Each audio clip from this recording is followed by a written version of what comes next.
In high school, my friends and I were messing around with a Ouija board one night.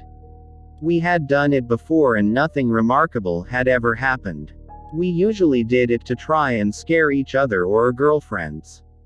We all thought it was a joke. That night there was no one else home except the 7 of us, and we were all together around the board. One of the girls there wanted to try it. She had never done it before. This time was different. The board misspelled some of the words the same way every time. It gave answers that seemed really historically accurate for our town, things we neither knew or cared about. Long story short, the spirit claimed it was a 10-year-old boy who had died on the property in the 1800s and was buried there too in an unmarked grave. My friend's house was on a farm in the edge of town. We were all a little freaked out because the board had never been so detailed and consistent. However, we were still skeptical and we were all assuming one of us was trying to scare the rest. Finally, my friend asked if the spirit could do something to prove he was there with us. It went to yes and then spelled out KNOCK. Then the planchette stopped moving.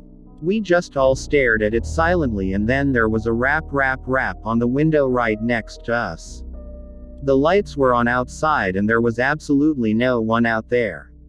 We never touched that effing board again. Get ready for this story. So I was closing up the bar one night after a long shift. As I was carrying a rack of glasses into the kitchen, I slipped on the wet floor I had just mopped, fell to the floor, and let out an instinctual "ah." Immediately after, as I'm sitting on the wet floor, I hear a low-pitched moan. It was so audible that I actually thought it was a real person. This was startling considering I was the only person left in the bar. I stood up, completely frozen, and yelled, "Hello." Again. Immediately, I hear the same low-pitched moan, except this time it was louder. Now I'm starting to freak out a little bit, but for whatever reason, I decide to walk closer to where I heard the sound coming from. I yell very loudly, "Hello." For the 3rd time, I now hear a very loud, low-pitched moan. That was it for me.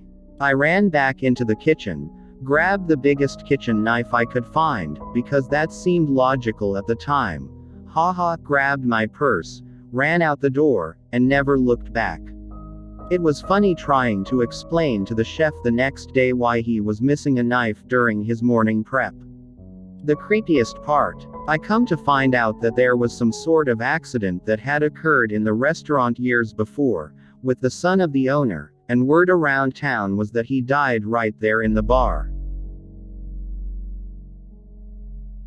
I currently live in a haunted house. I've heard voices, footsteps, lights have been turned on off. One of the ghosts has a thing for silverware. I hear it clattering in the drawer all the time, and sometimes a knife or two will end up in the wrong slot in the drawer. But the strangest, scariest experience I had was the first night I spent in the house. I wasn't finished moving in, there were boxes everywhere, I didn't even have my mattress up there yet. I was bedding on an old futon mattress, watching a video on my phone, when I get the pins and needles feeling of my feet falling asleep.